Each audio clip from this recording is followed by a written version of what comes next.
क्षण कर्म चेतन बंधकारु कर्म के अवसान का, कह कर स्वरूप यथार्थ जग का जो किया उपकार है, उसके लिए जिन वाणी माँ को वंदना शत बार है, वंदना शत बार है, वंदना शत बार है।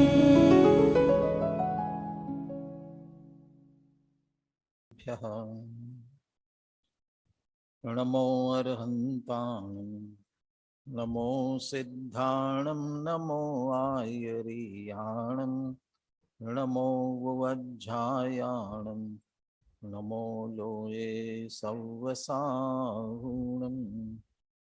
मंगलम भगवान वीरो मंगलम गौतमो गणी मंगलम कुंद कुंदार्यो जैन धर्मोस्तु मंगलम।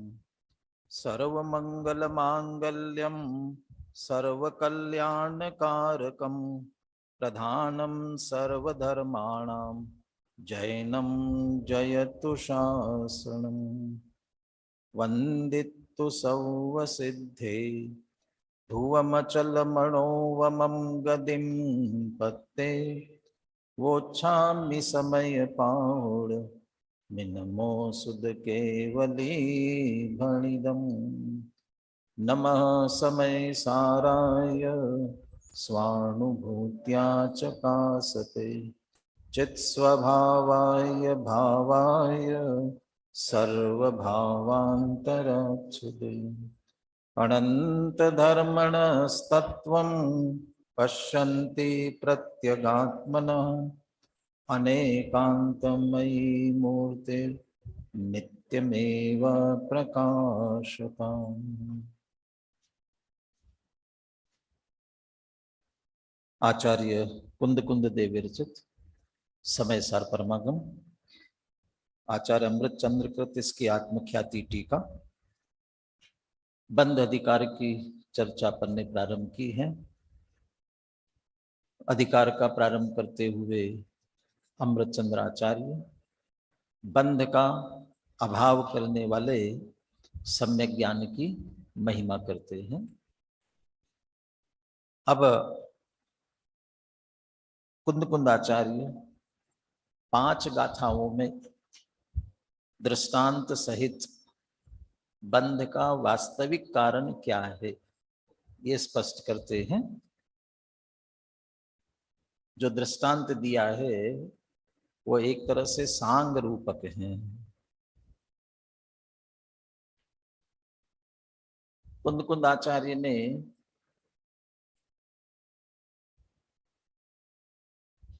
मूल कारण की तरफ तो ध्यान आकर्षित किया, लेकिन बाकी जो कारण नहीं है और जगत जिसे कारण मानता है उस संदर्भ में कोई उल्लेख नहीं किया। वे उस दृष्टांत के माध्यम से ही स्पष्ट करना चाहते हैं, इसी में से समझ लो। लेकिन टीकाकार अमृतचंद्र आचार्य ने फिर तर्क से युक्ति से और दूसरे कारण नहीं है, जो वास्तविक बंध का कारण है वो एक ही है। उसकी चर्चा इन 5 गाथाओं के माध्यम से करने जा रहे हैं।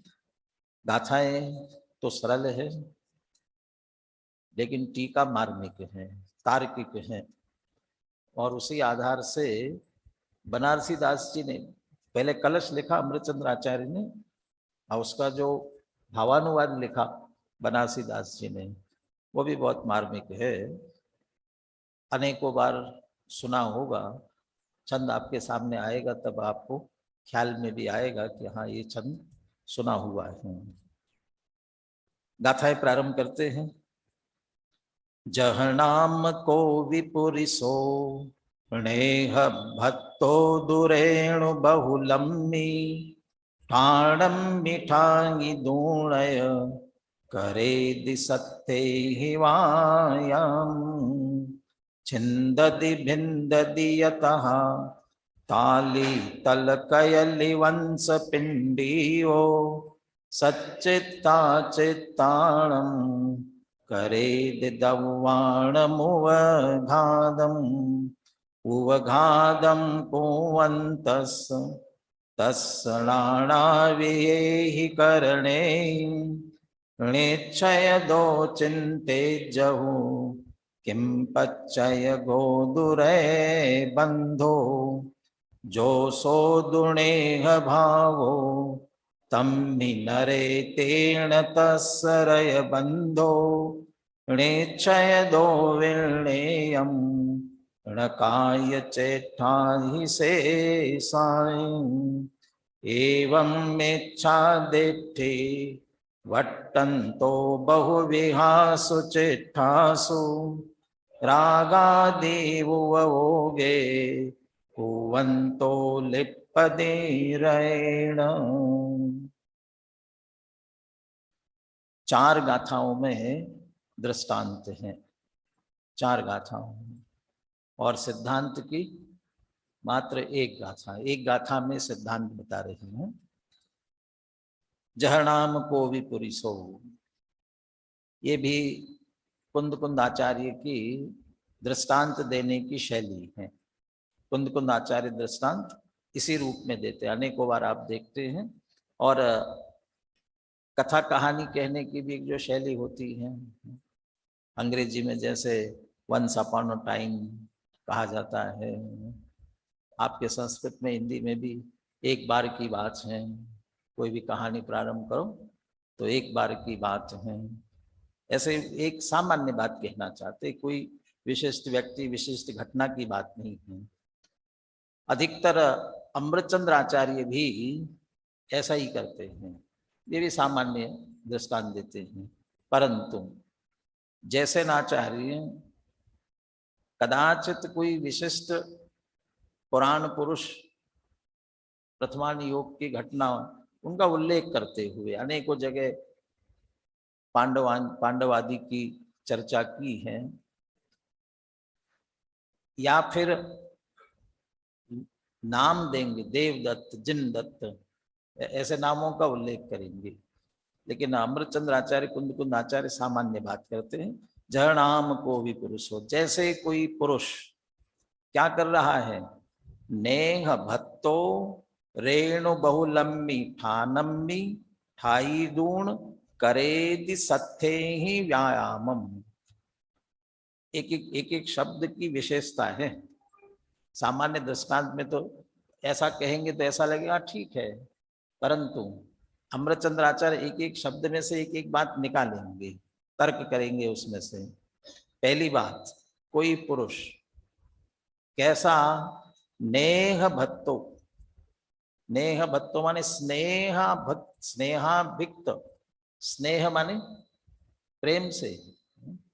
यहाँ स्नेह शब्द जो दिया है वो तेल के लिए दिया है। तेल लगा करके, तेल से मालिश करके, तेल मर्दन करके। बहुत से पहलवानों को कभी कभी देखते हैं ना, अच्छी तरह से पूरा तेल चुपड़ा हुआ है, ऐसा तेल का मर्दन। स्नेह भक्त, स्नेहा भक्तो, कहां पर तेल लगा करके क्या कर रहा है, अंतिम शब्द है व्यायामम, व्यायाम करेदी, व्यायाम कर रहा है। कहाँ कर रहा है और कैसे कर रहा है। कहाँ कर रहा है, रेणु बहुलम्बी ठानम्बी ठाई दून। कहाँ पर, रेणु बहुल, जहां धूल है, बहुत धूल भरी हुई है, रेत नहीं, धूल। रेत और धूल में क्या अंतर है, रेत चिपकेगी नहीं और धूल है सो चिपक जाती, इसलिए रेणु बहुलम्बी। रेणु माने रेत जैसा लगता है, लेकिन यहाँ धूल की मुख्यता से लेना। बहुत धूल है जहां पर, ऐसे स्थान में खड़े होकर, ठानम्मी ठाई दून, तो ठाई दून माने तो बैठकर होना चाहिए ना, लेकिन ये व्यायाम कर रहा है ना, इसलिए खड़े होकर समझ लो। ऐसे स्थान में स्थित होकर के व्यायामम करे दी, व्यायाम करता है।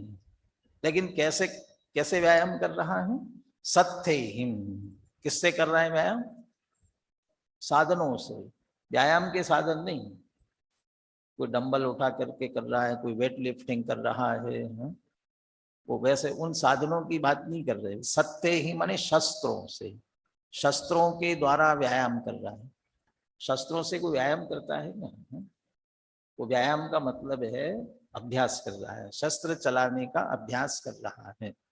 तो कोई पुरुष, दूसरी बात स्नेह, तेल का मर्दन किए हुए हैं। तीसरी बात रेणु, धूल भरे हुए स्थान पर व्यायाम कर रहा है और शस्त्रों से व्यायाम कर रहा है। ये सारी बातें व्यायाम करते हुए माने अभ्यास कर रहा है, शस्त्रों से अभ्यास कर रहा है ना। क्या कर रहा है उसके द्वारा? वह छिंददी भिंददी यतः, ये छिंदती आया ना, ती, इसमें द कर लीजिए, छिंददी, प्राकृत में दी आएगा तो संस्कृत छिंदती संस्कृत में भी नहीं बना, छिन्नती बन गया वहां संस्कृत में उसकी छाया। छिंददी भिंददी, छेदता है, भेदता है, किनको? ताली, तल, कयली, वंश पिंडी, वो ताल के वृक्ष को, तमाल के वृक्ष को, केले के वृक्ष को, वंश माने बांस, ये पेड़ सब लगे हुए थे, तो अभ्यास कर रहा है, तो पेड़ों पर अभ्यास कर रहा है।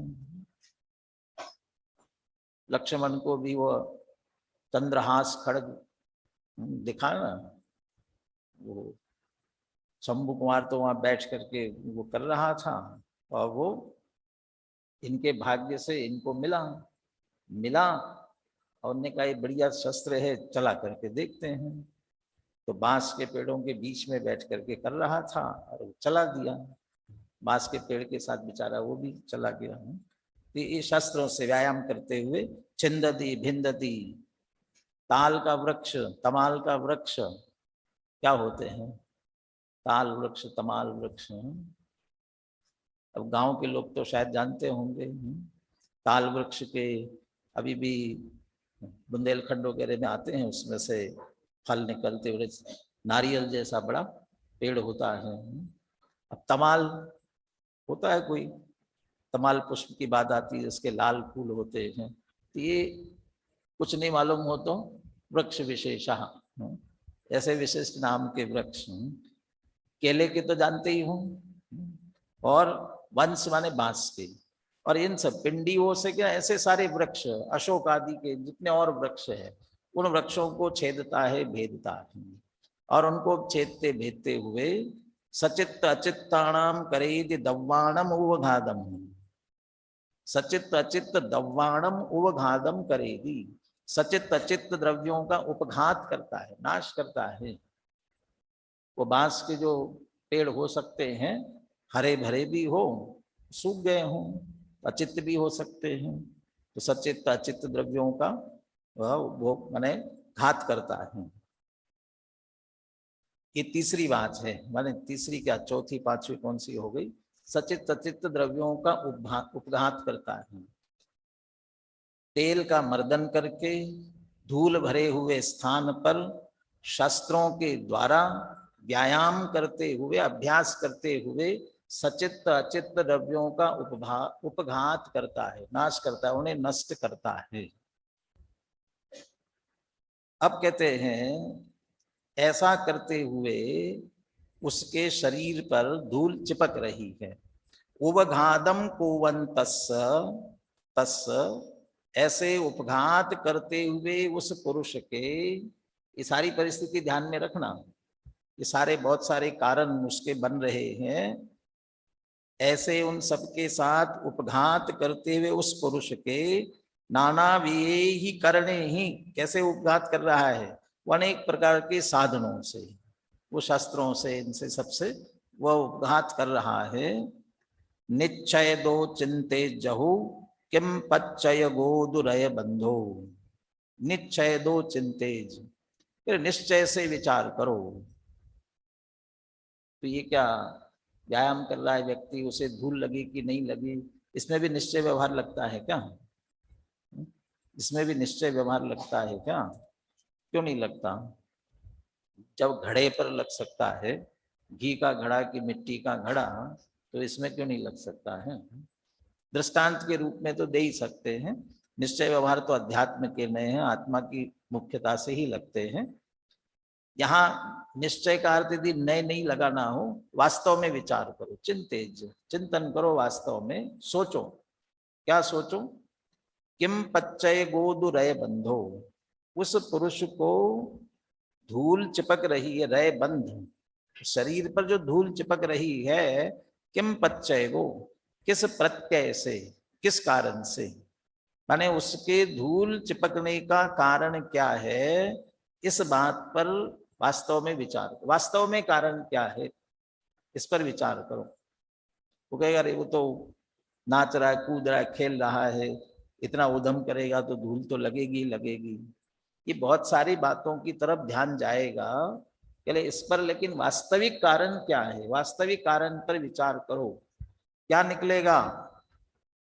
जो सुदो नेह भावो तम्मि नरे तेन तस्य रय बंधो निश्चय दो विन्नियम ना न काय चेठाई शेषाही।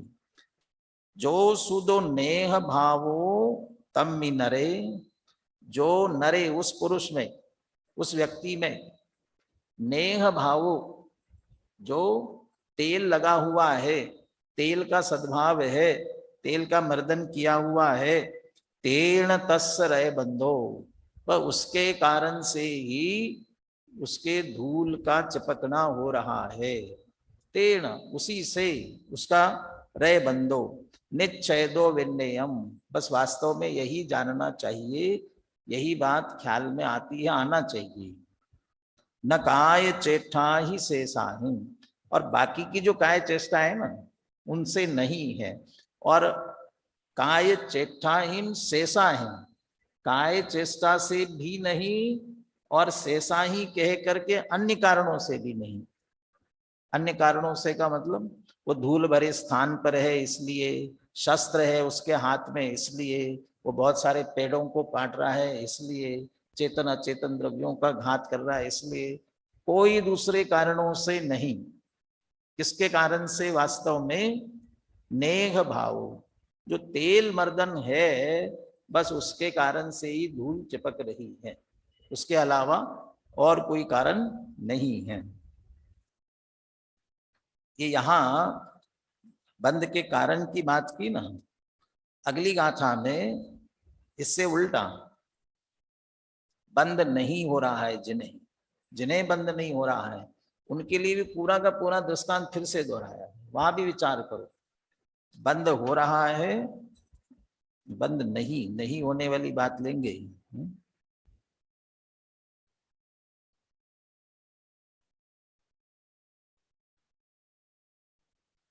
उसी दृष्टांत को लेकर के अस्ति नास्ति से बात करेंगे आगे चल करके। ये तो दृष्टांत की बात हुई। अब सिद्धांत, एवं मिच्छा दिट्ठी वट्टंतो बहुविहासु चिट्ठासु रागादि उवोगे कुवंतो लिपपदी रेण।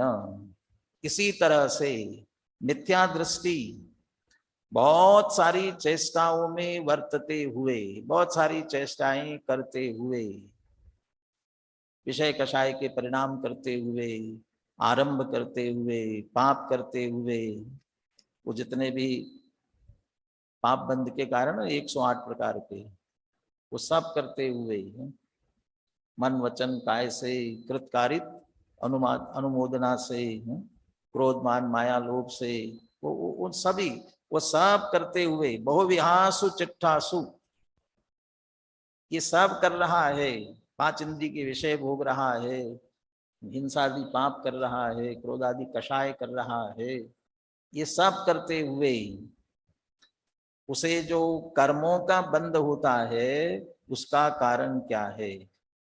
रागादि वोगे कुवंतः, रागादि रूप जो उपयोग कर रहा है, उपयोग में उसके जो रागादि हो रहे हैं, लिपपदी रहे ना, बस उसके कारण से कर्म रूपी रज से वह लिप्त होता है, माने कर्म का बंध उसे होता है।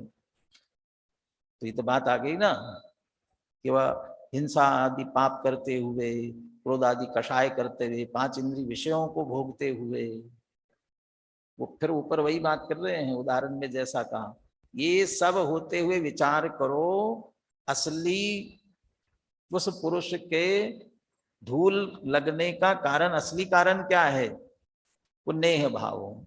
ऐसे ही मिथ्या दृष्टि क्रोधादि कषाय कर रहा है, 5 पाप कर रहा है, 5 इंद्रिय विषयों को भोग रहा है, व्यापार धंधा कर रहा है, जो जो कुछ भी कर रहा है, ये सब करते हुए उसे जो कर्मों का बंध हो रहा है वो किसके कारण से हो रहा है? विचार करो। रागादि कोवंतः, वो जो रागादि रूप उपयोग कर रहा है उससे बंद हो रहा है। तो रागादि तो मुनिराज को भी होता है, शुभोपयोग शुभ भाव होता है मुनिराज के भी। जब उन्हें उपदेश देने का राग आता है तो उपदेश देते हैं। तो आचार्य है वो दीक्षार्थी, दीक्षा लेने का इच्छुक जान करके मंद राग के उदय में उसे दीक्षा आदि देते हैं, तो उन्हें भी तो राग आता है ना। उन्हें राग आता है लेकिन वे राग करते नहीं हैं, अपने उपयोग को राग रूप नहीं करते हैं। इसके पहले निर्जरा अधिकार, उसके पहले संवर अधिकार। संवर अधिकार के प्रारंभ में, प्रारंभिक गाथाओं में जो भेद विज्ञान कराया, उपयोग में उपयोग है, उपयोग में क्रोधादि नहीं है, क्रोधादि में है, क्रोधादि में उपयोग नहीं है। माने उपयोग और क्रोधादि की जो भिन्नता की, उपयोग उपयोग में है। तो जो ये जानते हैं वह अपने उपयोग को शुद्ध करते हुए, वो अपने उपयोग को फिर अशुद्ध नहीं करते हैं, शुद्ध उपयोग रूप परिणमित होते हैं। और मिथ्या दृष्टि उपयोग में राग कर रहा है, इसका अर्थ मैं राग रूप हूं, राग मेरा स्वरूप है, अपने को राग रूप मान रहा है, राग में एकत्व बुद्धि कर रहा है। राग में एकत्व बुद्धि होने के कारण से उस राग का विषय जो पर पदार्थ है उनमें एकत्व बुद्धि हो रही है। स्त्री पुत्र कुटुंब में एकत्व बुद्धि क्यों है? क्योंकि स्त्री पुत्रादि के प्रति हमें राग है। देह में एकत्व बुद्धि क्यों है? देह के प्रति हमें राग है, देह के प्रति आसक्ति, इसलिए एकत्व बुद्धि है। तो हम उस राग में एकत्व कर रहे हैं। तो मिथ्या दृष्टि राग में एकत्व करता है, ये राग का परिणाम। राग होना दुखदायक नहीं है, राग का राग होना दुखदायक है। राग का राग माने राग मेरा है, राग में एकत्व बुद्धि, राग में उपादेय बुद्धि, ये मिथ्यात्व है, ये विपरीतता है। इस कारण से ही बंध हो रहा है, यही बंध का कारण है। ये इस रूप में उदाहरण सहित ये बात कही गई। गाथाओं का अर्थ पढ़ता हूं, पुनः एक बार पूरा सांग रूपक दृष्टांत ध्यान में ले, फिर प्राकृत गाथा पढ़ते समय मूल में से हमें भाव ख्याल में आना चाहिए। जिस प्रकार कोई पुरुष अपने शरीर में तेल आदि चिकने पदार्थ लगाकर बहुत धूल वाले स्थान में रहकर शस्त्रों के द्वारा व्यायाम करता है तथा ताल तमाल केला बांस अशोक आदि वृक्षों को छेदता है भेदता है, सचित व अचित द्रव्यों का उपघात अर्थात नाश करता है, इस प्रकार नाना प्रकार के साधनों द्वारा उपघात करते हुए उस पुरुष के धूलि का बंध किस कारण से होता है? निश्चय से इस बात का विचार करो।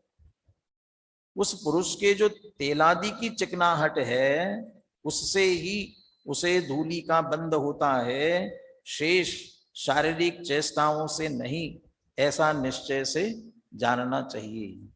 इस प्रकार बहुत प्रकार की चेष्टाओं में वर्तता हुआ मिथ्या दृष्टि जीव अपने उपयोग में रागादि भावों को करता हुआ कुवंत शब्द का प्रयोग किया है।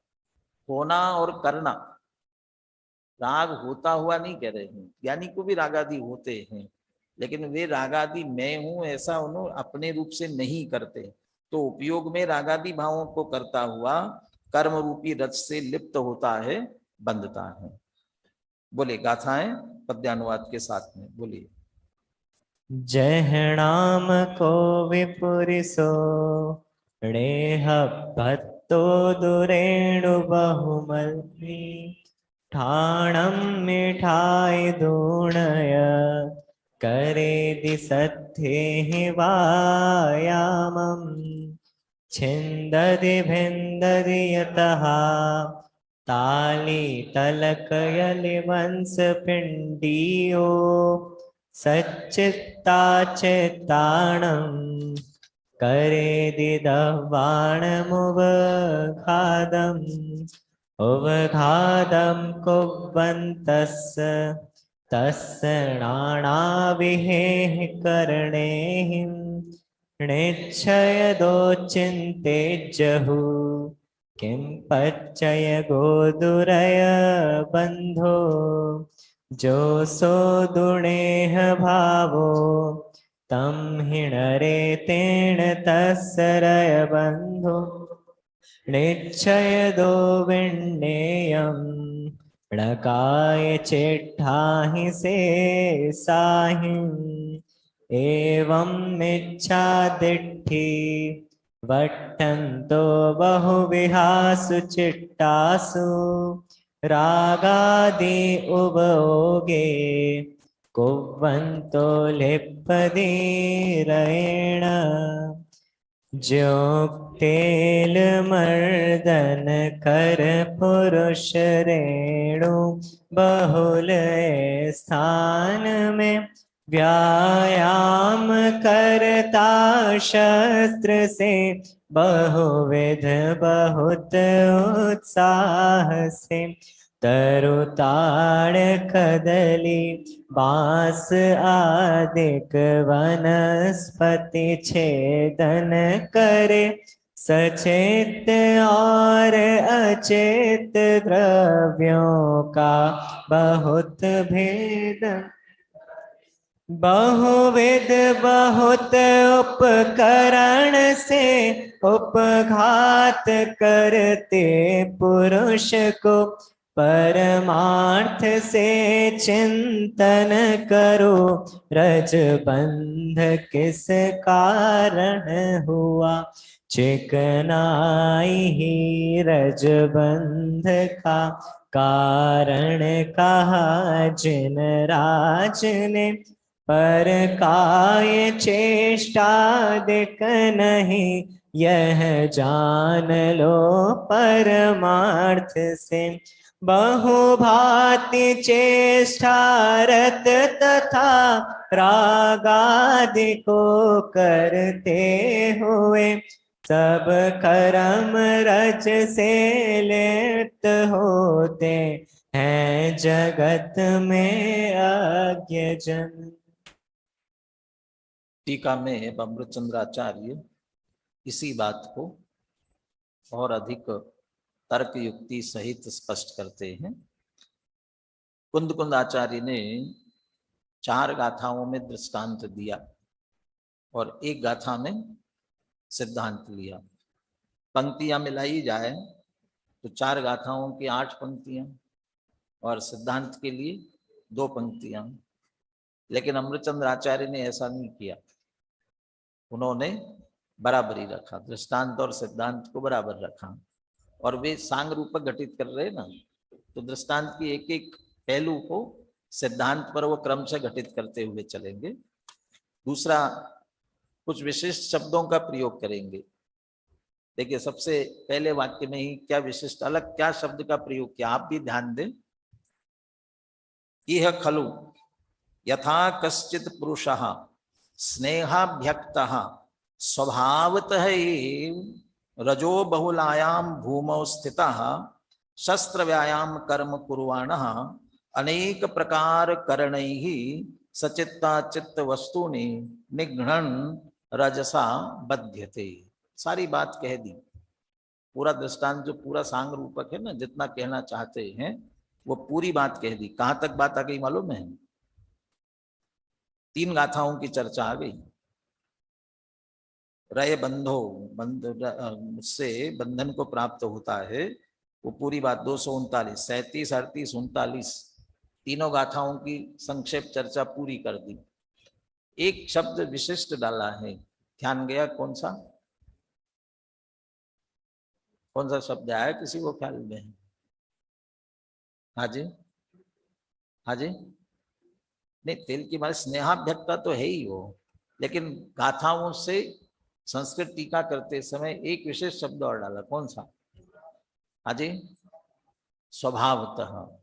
स्वभावतः विशेष शब्द डाला है, वहां गाथा में नहीं है।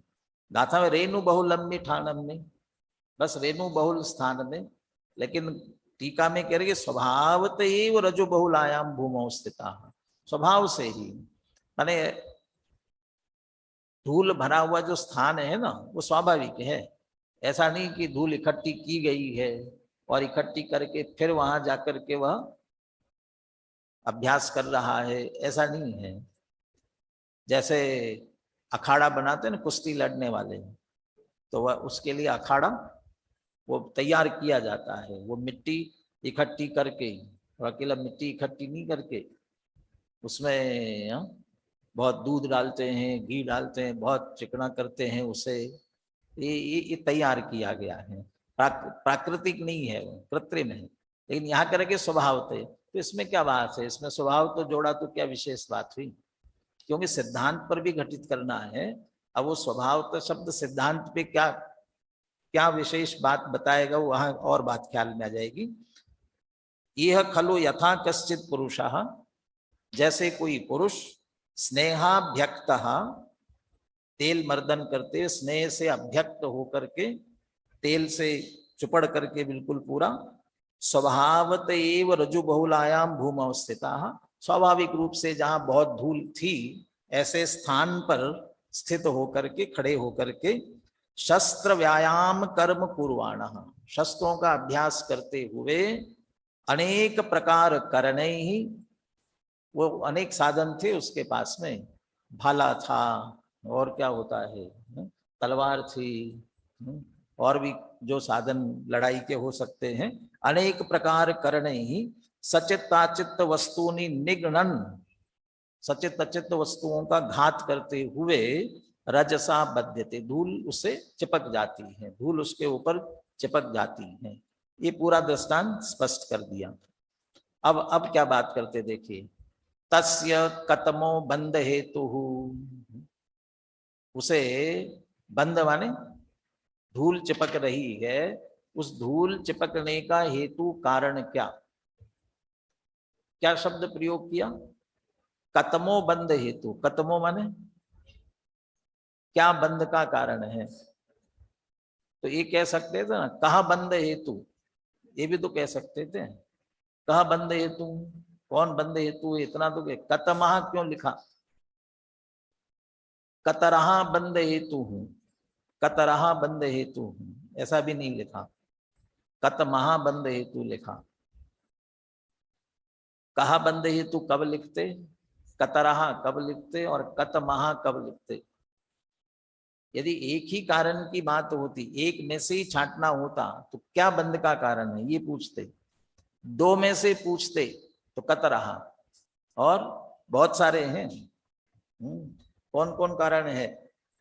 स्नेहाभ्यक्त है, वो पुरुष स्वयं है, स्नेहाभ्यक्त है। फिर राजो बहुलायाम भूमौ स्थिता, शस्त्र व्यायाम कुर्वाणः, अनेक प्रकार करने ही, सचित्ताचित्त वस्तुनि निगणन, इतने सारे।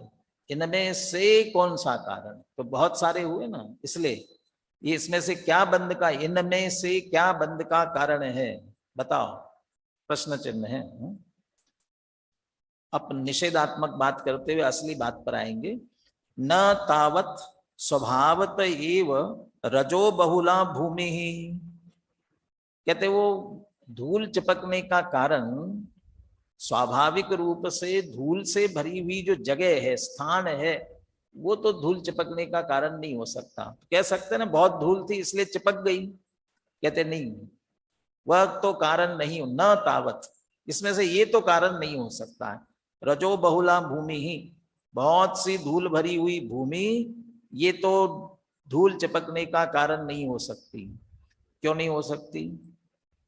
स्नेह अनभ्यक्तानामपि तत्र स्थानाम तत्प्रसंगा।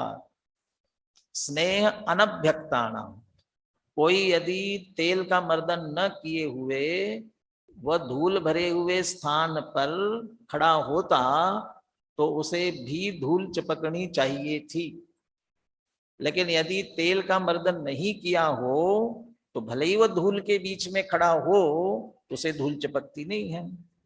यदि वह धूल भरा स्थान ही उसका कारण होता तो जिसको चिकनाई नहीं है, तेल नहीं लगा, उसे भी धूल चिपकनी चाहिए थी, लेकिन ऐसा नहीं होता, इसलिए वो कारण तो नहीं है। दूसरा, न शस्त्र व्यायाम कर्म, और न शस्त्रों से अभ्यास करना, ये भी कारण नहीं है। क्यों? स्नेह अनभ्यक्ता नाम अपनी तत्प्रसंगात, तस्मात् तत्प्रसंगात।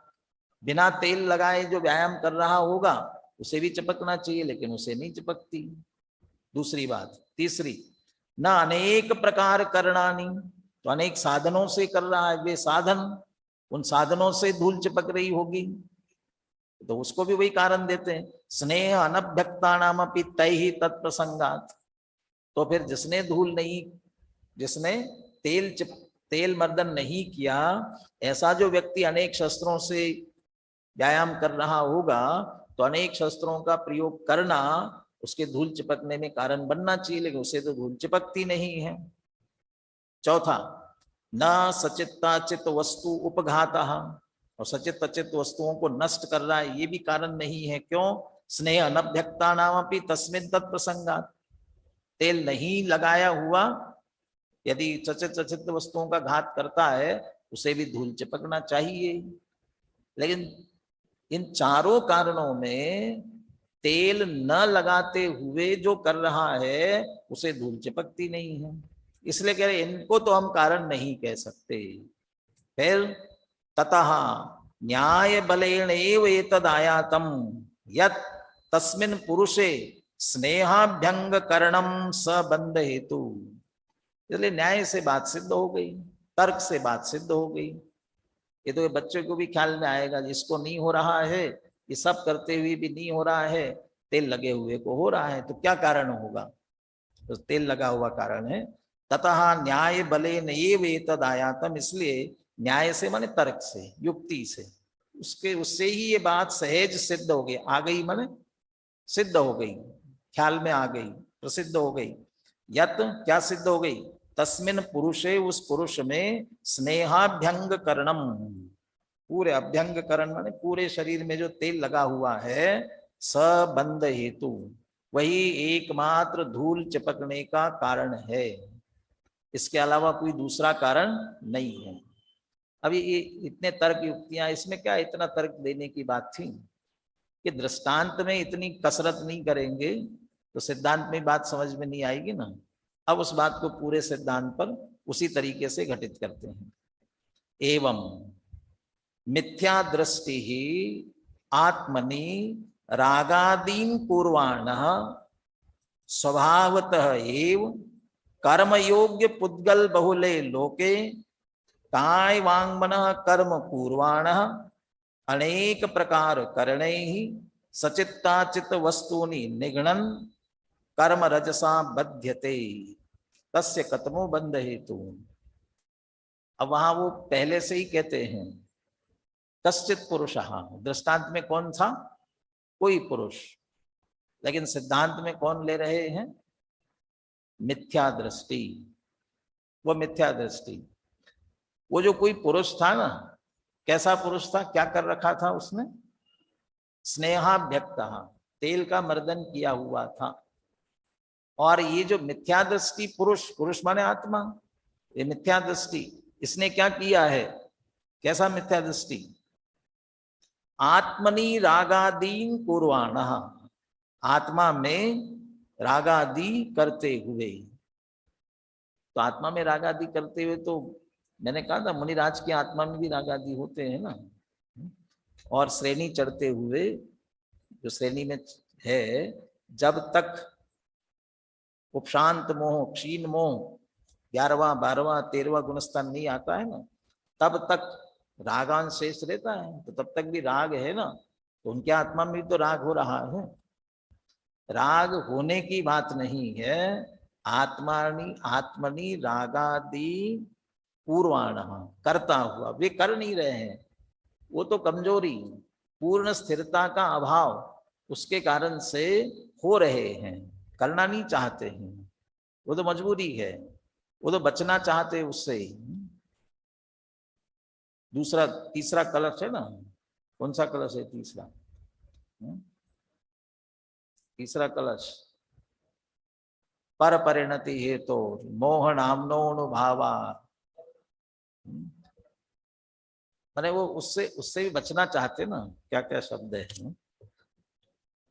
हंत विस्मरणशील वत्सस्य मम परम विशुद्धि शुद्ध चिन्मात्र मूर्ते भवतु समय सार व्याख्यैवं अविरतम अनुभाव्य व्याप्ति कल्माश्रिताय।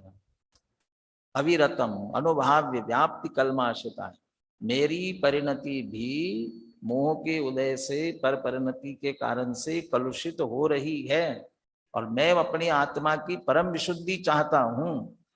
इसका मतलब विकार है ना। अभी ये आचार्य छठे सातवें गुणस्थानवर्ती आचार्य महसूस कर रहे हैं, लेकिन वे उस विकार को अपनी आत्मा में नहीं कर रहे हैं। यद्यपि मैं तो शुद्ध मात्र चैतन्य मूर्ति हूं, फिर भी परिणति मलिन हुई है मोहोदय से। वो अपने आप को अपनी आत्मा में रागादि नहीं कर रहे हैं। अपने को तो मैं तो शुद्ध चैतन्य मात्र मूर्ति हूं, ये मेरा स्वभाव है। फिर ये कहां से आए? ये मोह के उदय का परिणाम है। ये मेरे नहीं है, मेरी आत्मा में नहीं है। वो आत्मा में नहीं करते हैं, उसे स्वीकार नहीं करते हैं। और मिथ्या दृष्टि, मैं ही रागी हो गया, मैं ही द्वेषी हो गया, अपने आप को राग द्वेष रूप करता है। ये आत्मनि रागादीन पूर्वाण, और ये आत्मा में रागादि का करना ऐसा ही है जैसे तेल लगाया हुआ है, तेल चुपड़ा हुआ व्यक्ति है ये रागी व्यक्ति। कहाँ खड़ा है? स्वभावतः एव कर्म योग्य पुद्गल बहुले लोके। कहाँ जाएगा? लोक छोड़ करके तो कहीं जाने वाला नहीं है। कहाँ जाएगा लोक छोड़ करके? जाना तो है, इन कब जाना? हम छोड़ चले यह लोक तभी लोकांत विराजे क्षण में जा। क्षण में लोकांत में जाकर के विराजमान हो, तब ये लोक छोड़ करके चले। लेकिन लोक छोड़ करके जा करके भी कहाँ विराजमान होगे? लोक के अंत में। लोक के बाहर तो जाने वाले नहीं। इसी लोक में, जिस लोक में वो जीव रह रहा है, वो कैसा है? कर्म योग्य पुद्गल बहुले, कर्म के योग्य ऐसा पुद्गल। पुद्गल, पुद्गलों में कर्म योग्य पुद्गल है। कौन सा है कर्म योग्य पुद्गल? अलग अलग है ना। उन पुद्गलों में अलग अलग योग्यता वाले पुद्गल हैं। कुछ पुद्गलों में ऐसी योग्यता है जिससे शरीर की रचना हो, वो कौन सा पुद्गल है? वो आहार वर्गणा वाला है। कुछ पुद्गलों में ऐसी योग्यता है, मैं जो बोल रहा हूं आप तक पहुंच रही है, ये कौन सी है? भाषा वर्गणा है। ऐसे ही कुछ पुद्गलों में ऐसी योग्यता है जो कर्म रूप से हो गई। वो कौन सी? वो कार्मन वर्गणा। वो कार्मन वर्गणा तो वो बहुले लोके, तो सारे लोक में कार्मन, संपूर्ण पुद्गल ही पूरे लोक में भरा हुआ है, तो कार्मन वर्गणा भी भरी हुई है।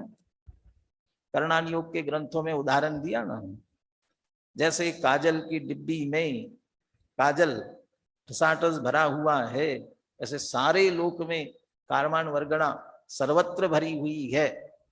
किसने भरी? किसने भरा?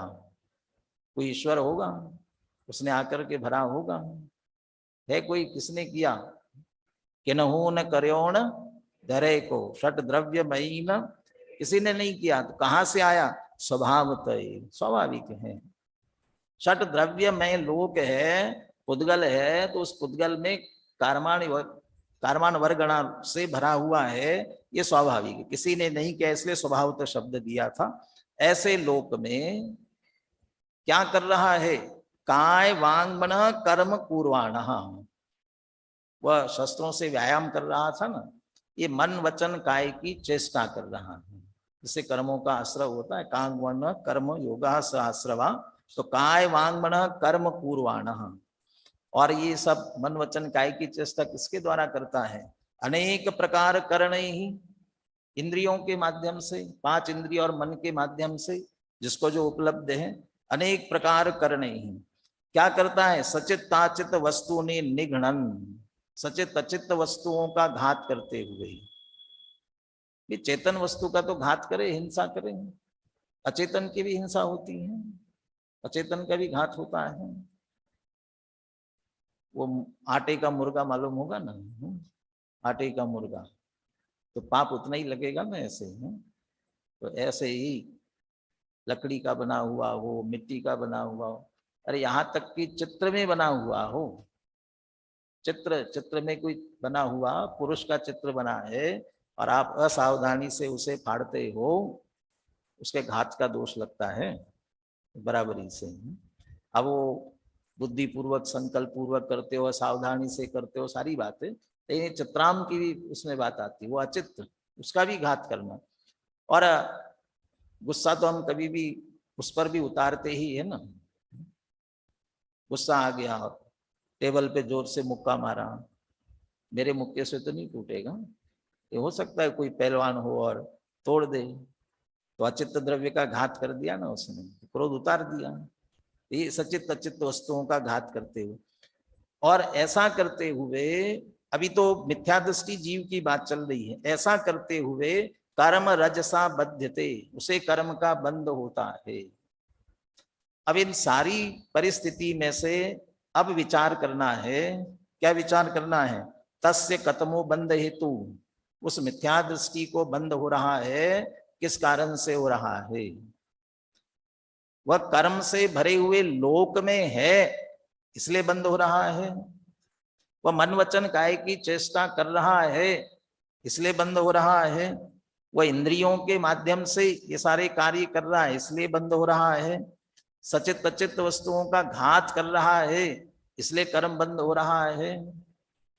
क्या बंद का हेतु है, न तावत स्वभावत एव कर्म योग्य पुद्गल बहुलो लोकः, स्वभाव से ही कर्म से भरा हुआ लोक ये उसके कर्म बंधन का कारण नहीं हो सकता। क्यों नहीं हो सकता, वो दृष्टांत में तो अलग बात की थी, लेकिन यहां इसके लिए दृष्टांत दे रहे हैं।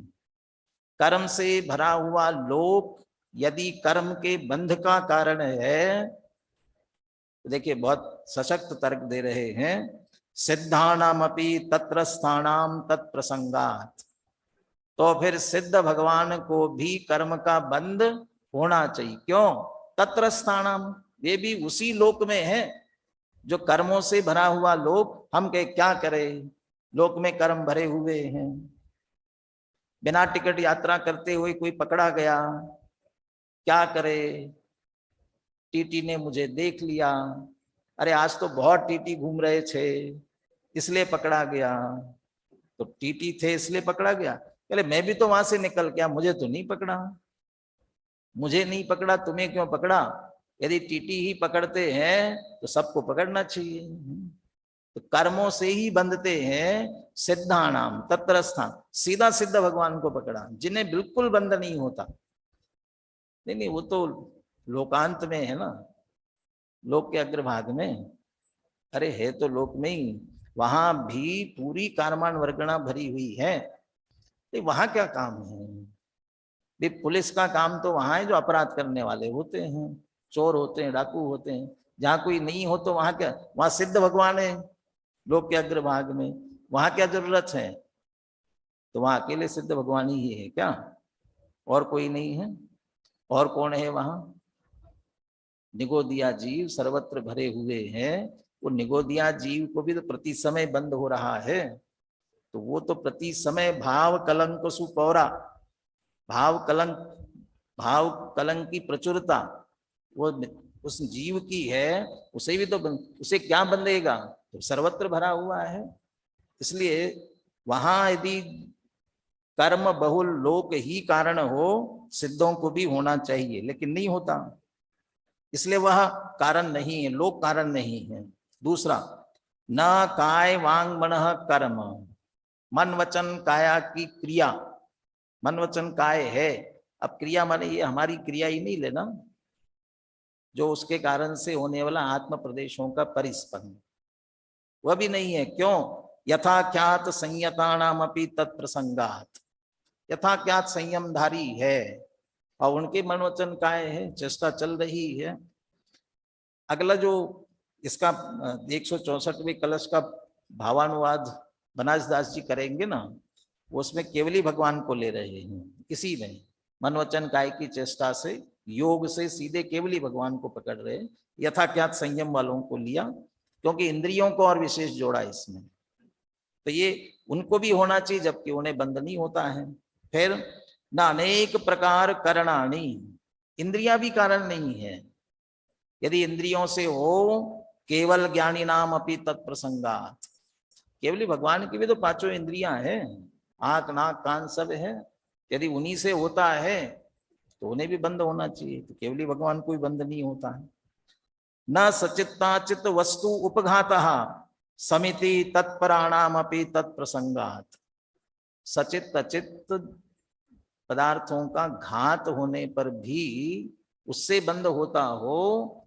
कहते जो ईर्या समिति पूर्वक सावधानी से चलते हुए जो मुनिराज है, समिति तत्पर, बिल्कुल तत्परता से बहुत सावधानी से चल रहे हैं, मुंह उठा करके ऊपर चलने वालों की बात नहीं, ईर्या समिति पूर्वक चल रहे, सावधानी से चल रहे हैं। और इसलिए सावधानी से नहीं चल रहे हैं, शास्त्रों में लिखा है कि मुनिराज को 4 हाथ जमीन देख करके चलना चाहिए, इसलिए नहीं चल रहे हैं। खेमचंद भाई, मुनिराज क्यों चलते हैं 4 हाथ जमीन? या मुनिराज से पूछो क्यों आप देख करके चल रहे हैं, ये शास्त्रों में लिखा है। तो वे एक शब्द बोलते थे, हे गुलाम मार्गी। ऐसा यदि सोच रहा है तो क्या है? गुलाम मार्गी है। कैसा गुलाम मार्गी? क्यों? ये तो शास्त्रों की गुलामी, शास्त्र में लिखा इसलिए कर रहा हूं। तो वास्तव में क्या है? टोडरमल जी ये कहते हैं, 4 कषाय चौकड़ी का अभाव होने से अंदर से ऐसा परिणाम ही नहीं आता है कि दूसरे जीवों का घात करके मैं गमनादि क्रिया करूं। पर ऐसा गमनादि क्रिया करने का भाव ही नहीं आता, ऐसा परिणाम ही नहीं आता। इसलिए जब भी चलेंगे अपने आप ही सावधानी पूर्वक ही चलते हैं, समिति तत्पराणाम। और ऐसे सावधानी पूर्वक चलते हुए भी कदाचित कोई जीव उनके पैर के नीचे आकर के मर गया, घात हो गया, तो उसका बंद उन्हें होगा कि नहीं होगा? इधर नहीं होता है उन्हें बंद। और उसके लिए ऐसे शब्दों का प्रयोग किया, काल कवलित, जिसका काल नजदीक आया भी उसका काल आया था, इनका घात करने का परिणाम नहीं था। ये तो पूरे सावधानी पूर्वक देखते हुए इन्होंने पैर रखा और उसी समय अचानक कोई उड़ता हुआ जीव आया, पहले से बैठा हुआ तो दिखाई देता, लेकिन उसका काल आया था, मरण का काल आया था, और उसी समय कहीं से आया। मुनिराज ने तो सावधानी पूर्वक पैर रखा, उनके पैर के नीचे आकर के दब गया, घात हो गया। अब वो मुनिराज को उसका बंद होगा कि नहीं होता है समिति। यदि उसके घात से ही बंद होता तो मुनिराज को भी होना चाहिए, इसलिए उनके घात से भी बंद नहीं होता। तो फिर किससे बंद होता है? ततः न्याय बलेन ये वेतद आयातम, इसलिए न्याय से ये बात सिद्ध हुई। क्या सिद्ध हुई?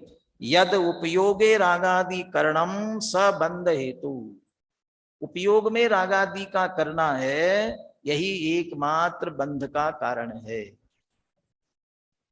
उपयोग में रागादि का करना माने चेतन को है उपयोग रूप, बिन मूर्त चिन मूर्त अणु, होना तो ये चाहिए ना। उद्गल नभ धर्म धर्म काल, इनते न्यारी है, ताको न जान विपरीत मान, करी करे देह में। वो देह में निज पिछान करना, ये उपयोग में रागादि करना है। जब रागादि करने को ही यहाँ अज्ञान मिथ्यात्व कह रहे हैं, तो देह करना तो महामिथ्यात्व हो गया, देहादि जड़ पदार्थों को मानना। उपयोग में रागादि करना अर्थात मैं रागादि रूप हूं, मैं विकारी हो गया, इस तरह से विपरीत मान्यता करना। ये जो ये उसकी चिकनाई, ये स्निग्धता है, ये विपरीतता है, ये मिथ्यात्व है। और यही एकमात्र वास्तव में बंध का कारण है, सबंध हेतु। ऐसा कहते हुए ये भी कह दिया बाकी के बंध के कारण नहीं है। तो बंध के कारण नहीं है तो फिर खूब करो, सचेत अचेत वस्तुओं का घात करो, मन वचन काय की चेष्टा करो, इंद्रियों का व्यापार करो, खूब करो। इसके लिए कह रहे हैं ये जो कर रहा है ना, हो रहा है उनकी बात अलग है, लेकिन ये जो कर रहा है उसके निश्चित रूप से तीव्र राग आदि है, तब कर रहा है। आगे कलश आएगा, तथापि न निरर्गलम चरितम निश्चते ज्ञानी ना। कि भले ही ऐसा कहा गया इससे बंद नहीं होता है, इसका अर्थ ये नहीं है कि ज्ञानी को निरर्गल प्रवृत्ति करना चाहिए, जैसा इनसे तो बंद होता ही नहीं है, इसलिए कुछ भी करो, इसके उपदेश के लिए नहीं है। असली कारण जो है उसको बताने के लिए है, ताकि उसको समझ करके जो देह में एकत्व बुद्धि रागादि करना है, जिसके कारण से वास्तव में बंद हो रहा है, उसका अभाव करके हम बंद से बचने का प्रयास करें। बहुत सुंदर इसका कलश और जो अगली चर्चा है अपन कल करेंगे।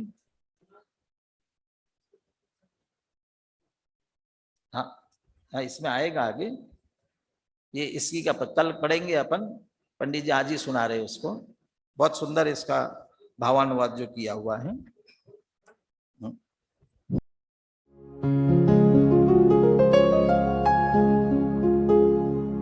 निज निधि निज में बताए, यह अनंत उपकार है उसके लिए जिन वाणी माँ को वंदना शत बार है, वंदना शत बार है, वंदना शत बार है।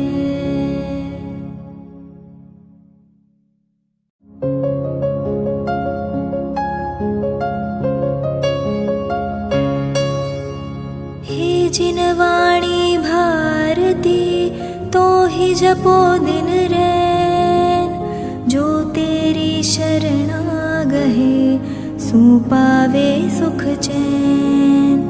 जा वाणी के ज्ञान ते सूझे लोकालोक, सो वाणी मस्तक नवो सदा देत हो ढोक, सदा देत हो